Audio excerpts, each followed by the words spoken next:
Août 2006. J'arrive à Fukuoka, sur la grande île de Kyushu. Je passe par Nagasaki et par les îles Amakusa avant d'arriver dans la ville portuaire de Kagoshima.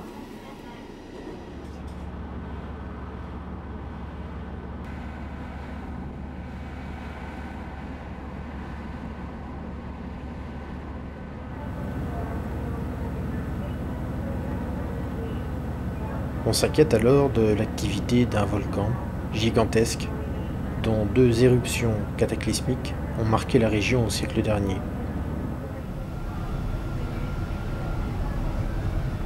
Mais c'est une autre histoire. 4 heures de ferry.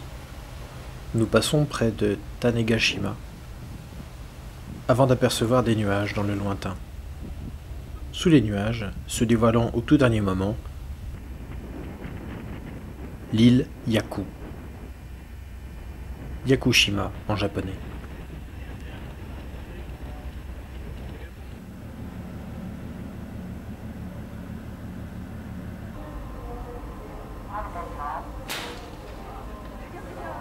« 505 km²,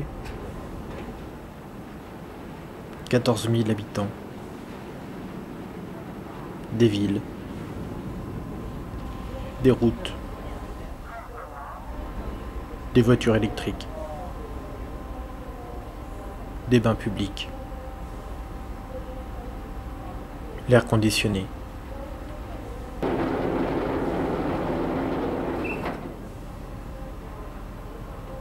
À part son imposant relief, rien ne paraît distinguer cette île des 6852 que compte l'archipel japonais.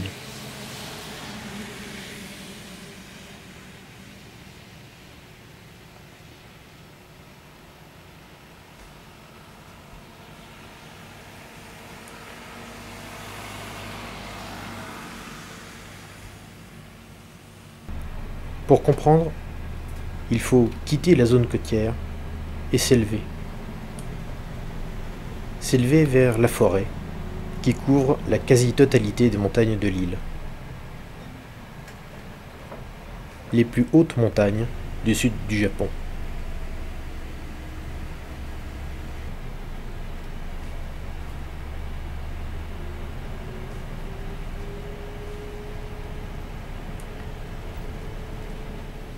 Et me voilà à Shiratani, que les habitants surnomment à présent Mononoke Hime no Mori, la forêt de princesse Mononoke.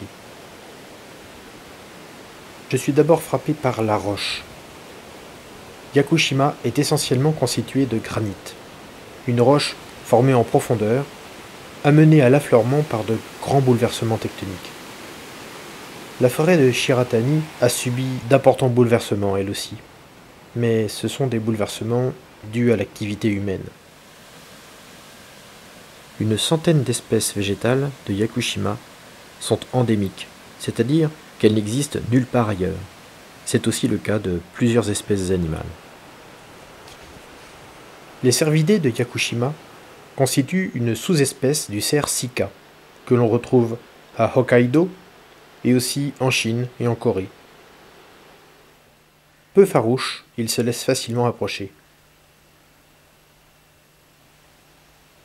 Méfiance, en revanche, avec le macaque japonais. On me recommande d'éviter de le regarder dans les yeux. Cela peut provoquer son attaque.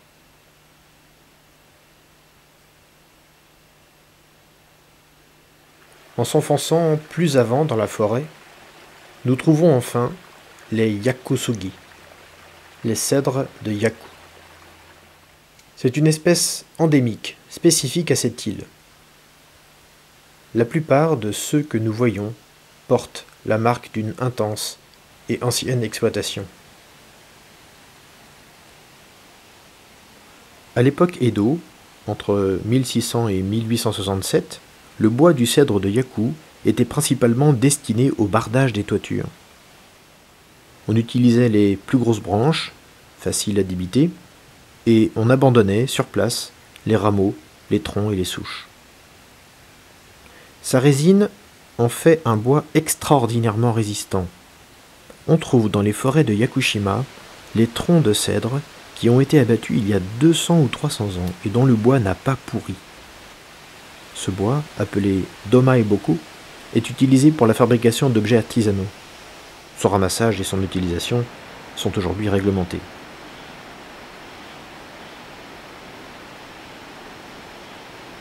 Un autre trait remarquable des cèdres de Yaku est leur capacité de régénération. La plupart des souches des arbres coupés ont donné naissance à des rejets parfois spectaculaires.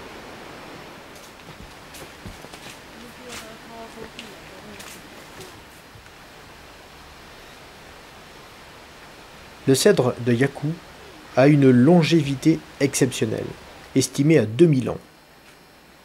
Pourtant, il y a peu de vieux cèdres sur Yakushima. Les seuls encore intacts ont été épargnés par les bûcherons à cause de leur difformité, qui rendait leur bois peu exploitable. Le plus célèbre, Jomon-tsugi, a un âge estimé entre 2000 et 7200 ans. Il est considéré comme le plus vieil arbre du Japon.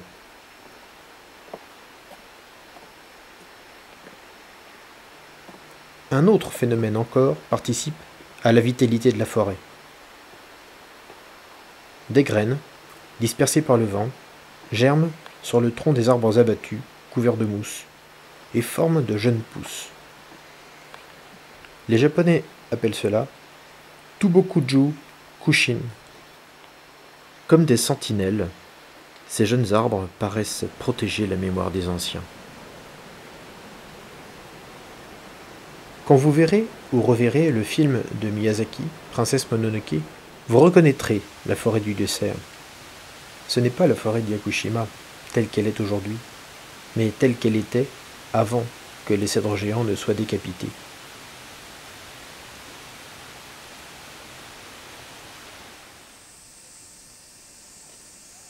Dans la religion shinto, on considère que les roches, les plantes, les rivières et les animaux ont un kami, un esprit divin. Tout élément remarquable du paysage peut devenir un objet de culte, comme cet arbre. Un portail, appelé torii, marque l'entrée de son domaine.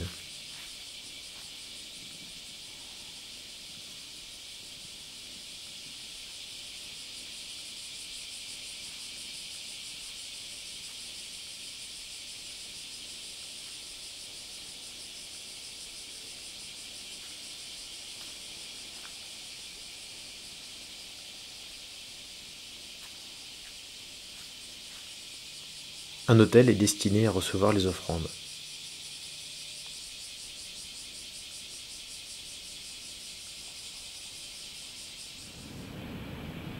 Les kami sont une réalité japonaise. Kami de la mer,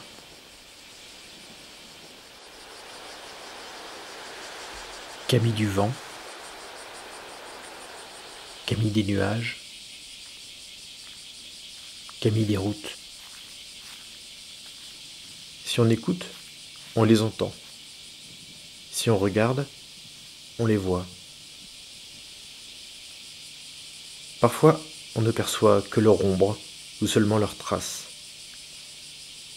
Les plus petites créatures ont un kami à leur mesure.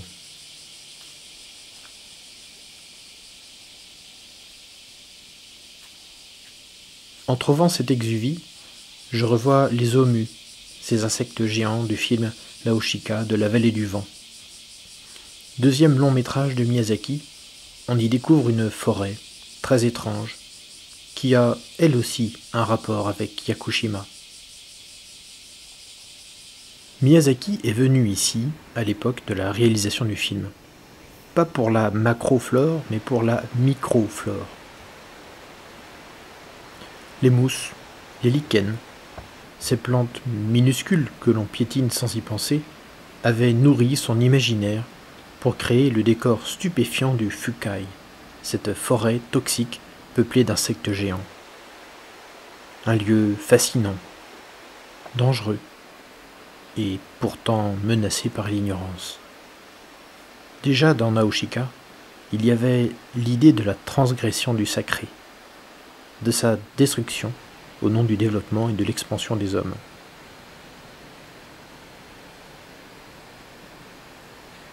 Depuis le classement d'une partie de la forêt de Yakushima au patrimoine mondial de l'humanité par l'UNESCO en 1993, les dirigeants de l'île ont entrepris de développer le tourisme, aménagement de sentiers de randonnée, construction d'un musée entièrement consacré au yakusogi, et bien sûr, protection totale des cèdres, dont l'abattage est maintenant interdit.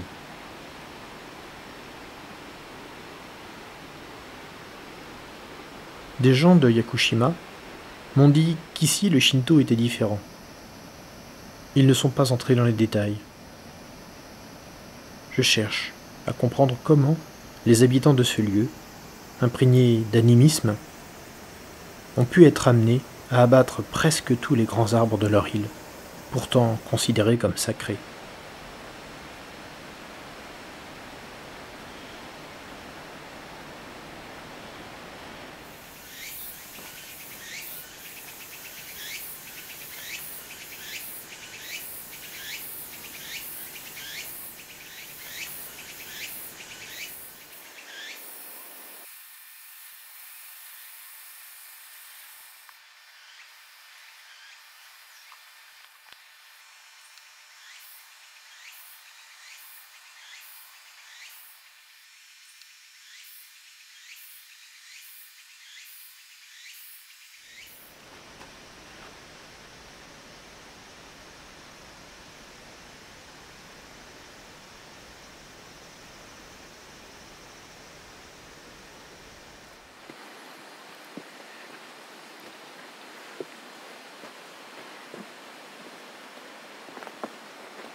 Je quitte la forêt sans réponse.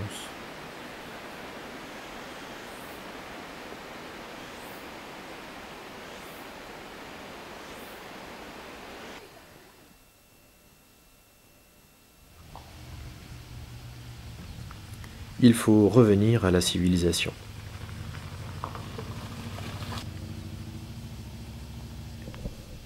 Le moment est venu pour moi de continuer mon voyage.